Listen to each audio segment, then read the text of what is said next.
untuk mengenal Tuhan yang maha gaib. Ya, tapi dikatakan gaib sebetulnya tidak gaib, ya, bahkan lebih jelas dari kita.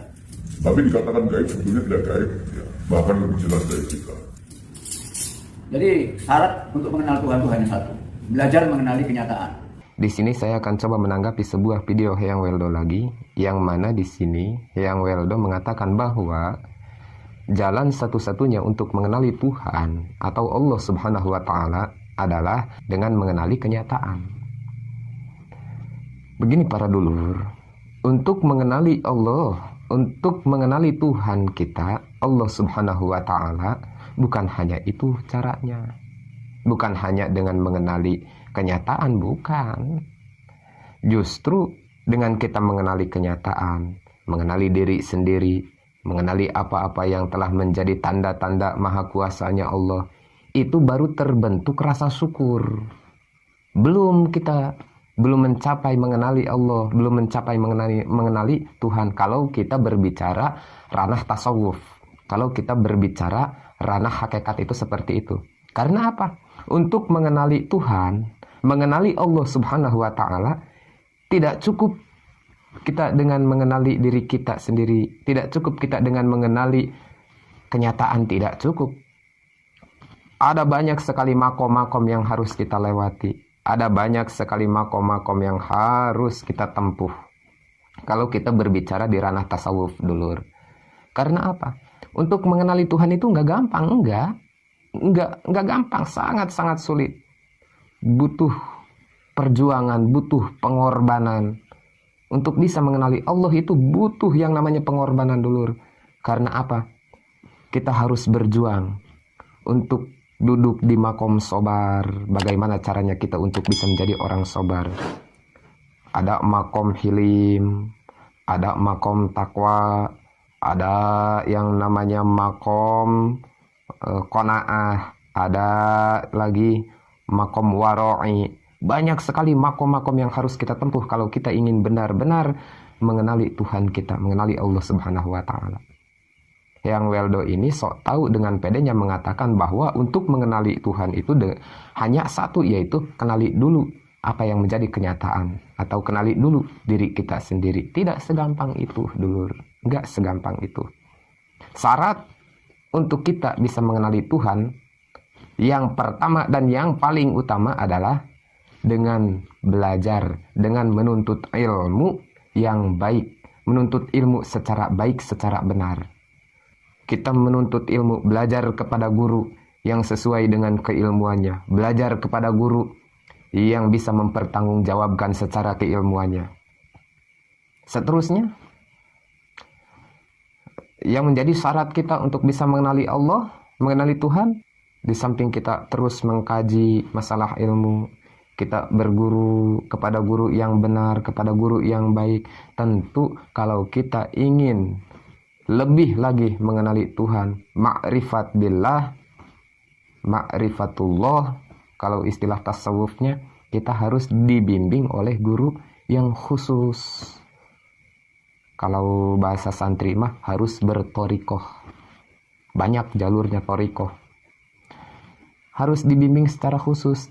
Dinamakan gurunya itu guru mursyid. Apakah kita sudah bisa mengenali Tuhan kalau kita sudah dibimbing dengan guru yang khusus atau guru mursyid? Tidak. Butuh perjuangan, butuh pengorbanan, butuh proses yang sangat panjang, dulur.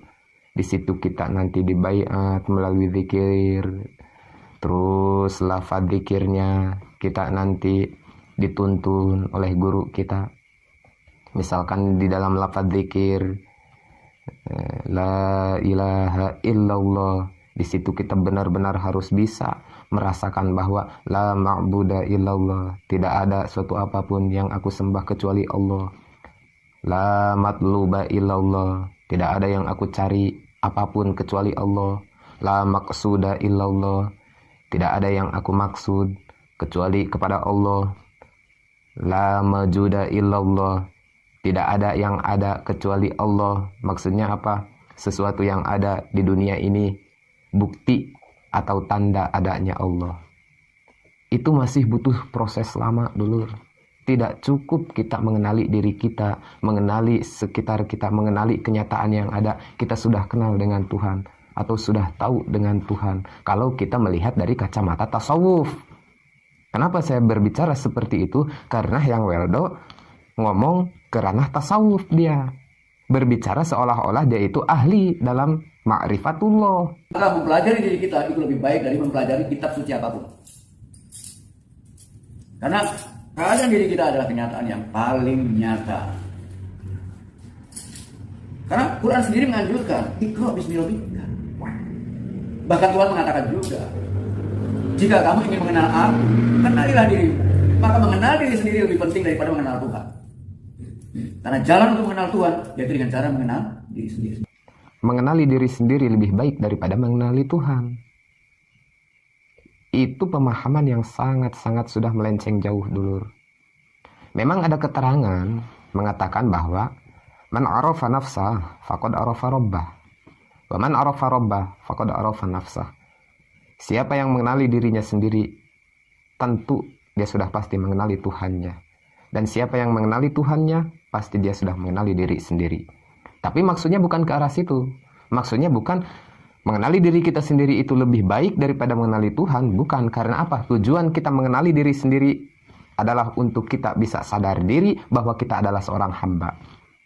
Tujuan kita sebagai seorang hamba adalah mengabdikan diri kepada Khalik, yaitu Allah Subhanahu wa Ta'ala. Tujuan kita untuk mengenali Tuhan adalah agar kita sadar diri bahwa kita adanya diadakan oleh Tuhan. Maksudnya kita diciptakan oleh Tuhan dan kita diciptakannya oleh Tuhan mengemban tanggung jawab, mengemban kewajiban, yaitu untuk apa? Untuk ibadah kepada Tuhan, untuk menyembah Tuhan, untuk selalu kita patuh kepada apa yang diperintahkan oleh Tuhan dan apa yang dilarang oleh Tuhan, kita patuh itu. Itu maksudnya. Kenali dirimu sendiri agar apa? Agar kita bisa merasa syukur. Contoh kita bisa merasa syukur itu, kita sudah diciptakan oleh Allah Subhanahu wa Ta'ala.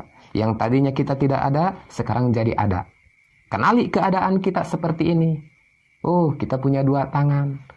Yang mana 2 tangan itu ada sikutnya, ada jari-jarinya, ada kiri, ada kanan. Bagaimana tangan ini untuk bisa syukur kepada Allah Subhanahu wa Ta'ala? Ketika datang waktu sholat, maka gunakan tangan ini untuk mengangkat, untuk takbiratul ihram. Allah. Kita punya kaki. Yang mana kaki ini digunakan untuk berjalan. Bagaimana kita menggunakan kaki ini agar bisa bersyukur kepada Allah? Gunakan kaki ini untuk perjalanan menuju apa-apa yang diridhoi oleh Allah Subhanahu wa Ta'ala. Kita punya lidah. Bagaimana caranya menggunakan lidah ini agar bisa bersyukur kepada Allah? Gunakan lidah ini untuk berkata perkataan yang baik. Kita punya mata. Bagaimana mata ini kita gunakan agar kita bisa bersyukur kepada Allah? Maka gunakan mata ini untuk melihat hal-hal yang baik. Kita punya telinga dan seterusnya dan seterusnya.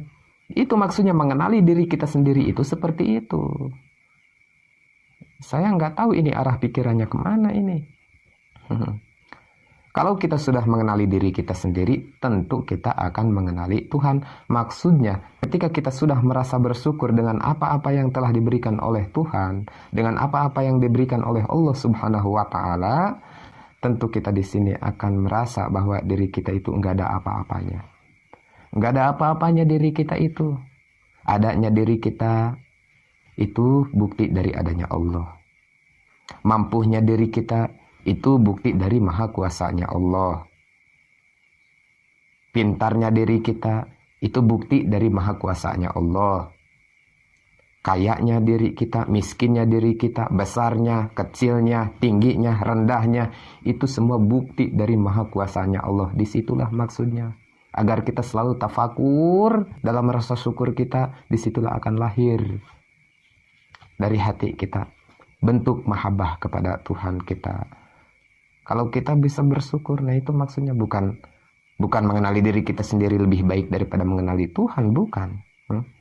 Hati-hati ya para dulur, hati-hati di zaman sekarang ya. Kalau mau berguru, carilah guru yang benar. Kalau mau mengkaji ilmu agama, carilah kajian-kajian yang benar. Agar apa? Agar kita selamat. Agar kita tidak mengambil ilmu yang salah. Agar kita tidak mengikuti orang yang salah.